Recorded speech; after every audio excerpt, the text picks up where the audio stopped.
here at the Joe Kraft Center for Kentucky's practice. The last day, thankfully, of the Field of 68 college basketball road trip. You? I got 4 more stops. Yeah, good. You're going to be by yourself. You're going to be hosting all alone. You're going to be hosting all by yourself. So, the reactions from this practice so far, right? It's tough to get a gauge on it because you're missing 2 important pieces. Right, Ortega's not out there. Jaden Quaintance is out there. But that's kind of good in a way. We've seen Ortega. Yep. We know what Jaden Quaintance can do, and hopefully we'll get him on maybe at the end of the show today. But the depth, as Ortega said, the depth. And, we're watching out here today, and, I'm looking at, the Noah. And we saw him last year make what? How many threes did he make in the first half? 3 threes in the first half against Tennessee? Felt like a million. The crowd went crazy. And again, this is a kid that's their best shooter, their best pure shooter. And he's going to have trouble getting on the court for extended. He's going to play. But there might be nights where he doesn't get on the court at all, Rob. Mm-hmm. That's how deep this team is. And, again, we know the resources. They're number 1 in the country in terms of money spent for NIL. But I think Pope did a good job putting this team together because it's not just what you would expect a typical Mark Pope team, right? He's got some of those guys who can shoot it, who can move it. But he's also got some guys like Diabate who came in and will give you that's the really interesting part. And little behind the scenes here for the people that are listening is that when they break up to do their individuals before they went up and down, they had the 3-5 men together. They had the guards. I thought it was interesting. Colin Chandler was with Denzel Aberdeen, was with Jasper Johnson, was with Jalen Lowe. Yeah. They had the bigger wings. It was Cam Williams, it was Trent Noah, and it was Braden Hawthorne, who, by the way, we'll talk about him in a second. And then they had Mo Diabate with Andrea Jelovic, which is a fascinating difference in 2 different ways that you can play. You have an absolute junkyard dog of an undersized 4-man that is out there to guard, is out there to board, and is out there to wreak havoc on opposing offenses. And then you have a guy who is a 6'11" scorer, who's got some handle, who knocks down threes, who is everything that you expect out of kind of like a European 5, European 4. So I think that was the one of the things I circled was those are the 2 guys that are playing the 4 together. Those are 2 different ways completely different ways you can play. Well, the other thing is, let's face it, last year, remember, they were playing without a point guard for a lot of the year. And I think Mark Pope, said, all right, I have this money. I'm going to make sure I have the depth that I'm not playing shorthanded again. No matter what happens here, we're going to have multiple guys who can make plays. We're going to have multiple 5s. Again, their perimeter is incredible. Incredible. Their 7th perimeter guy would probably play 30 minutes a game on 330 teams. Seriously. Yeah. Now, that's not an exaggeration. No, it's not. It's crazy to me. So, Mark Pope probably one of his biggest strengths is dealing with people.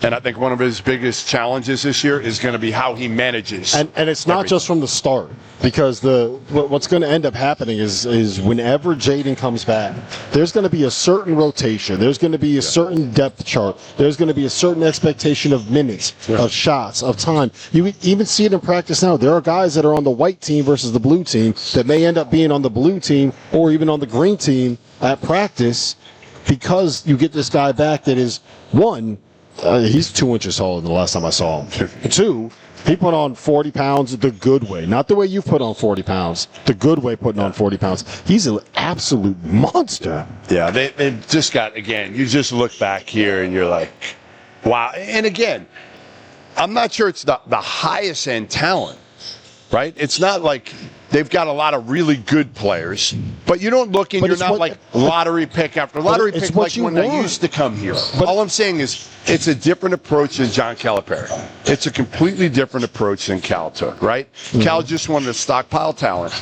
get lottery picks, get them to the NBA, have a chance to out-talent everybody else. Well, this team is a mix.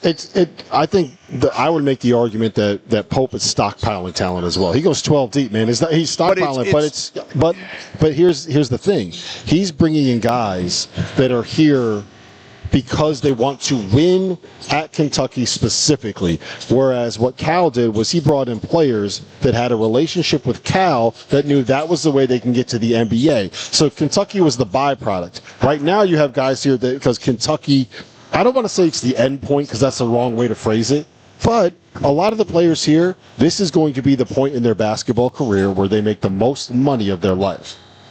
It's that a completely different before. feel. Yes. It's being here, and again, I wasn't welcome here for a lot of years, but I've been in here. I mean, a couple of years ago, again, I remember Kellen Grady and some of the players, and when I was here, Oscar Shibwe that year, I was here a few times, even in the practice facility a little bit, and it's just, the positivity.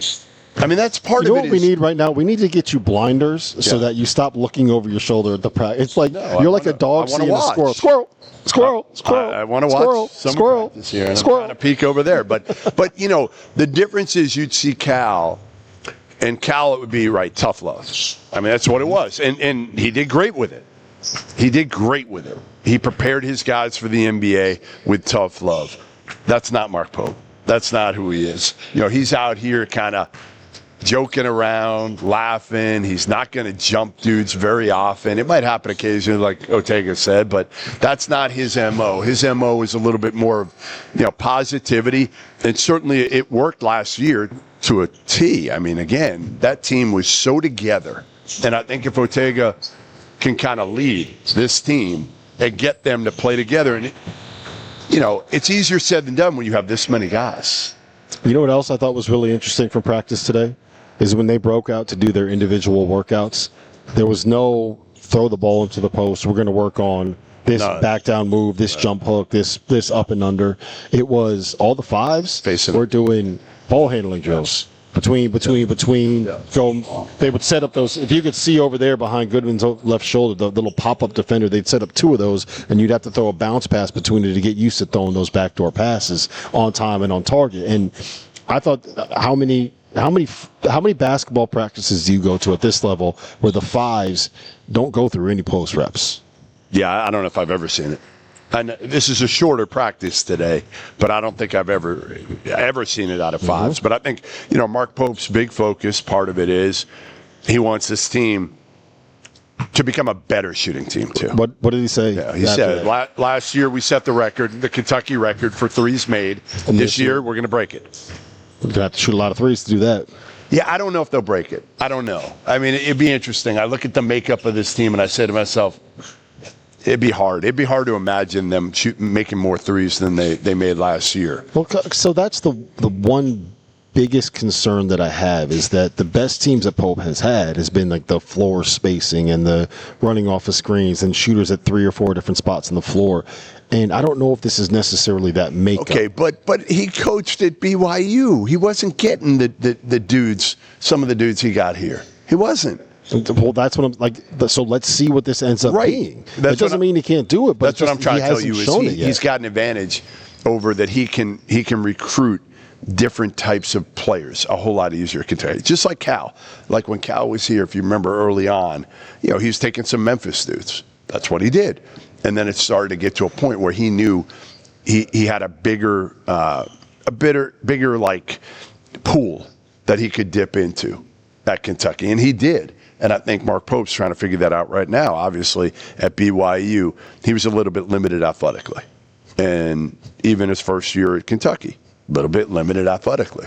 Look at him now. They are not limited athletically. They are not. They are not at all. And they're big. And again, Malachi Moreno.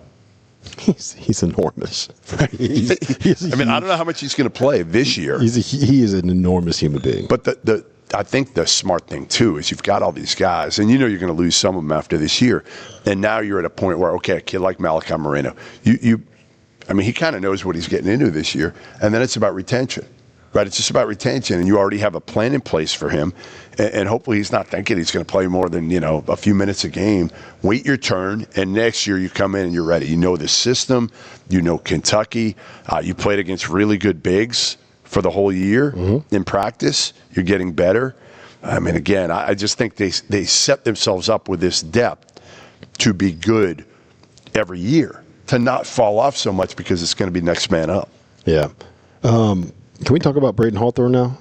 Yeah, I mean, again, I really don't know much about him and didn't know much about him, but Mark Fox was telling us about his upside. Mm-hmm. You know, and he's right. Oh, I mean, you look at him and you're here. like, whoa, how did people, I don't know, what was he ranked? Well, I think he was top 40-ish, but here's the thing about him is his legs are about the size of the poles holding up our cameras on our tripod right now, right? His arms aren't much bigger than that. Yeah. He's really slender through the shoulders, but he's out here hitting threes. Yeah. He's 6'10". He is long. A year from now, you're going to know there who were a Hawthorne is. There were a couple plays that he made in practice here where you're just like, what the? Who is doing that? And then there were a couple times where you watch him and you're like, yeah, he's got to figure it out a little bit. Let's get the show on the road here. What you doing? I mean, we're behind schedule here. Why don't you go over there, walk over there, and tell him? Just right in the middle, like, come on, Pope, let's get over here.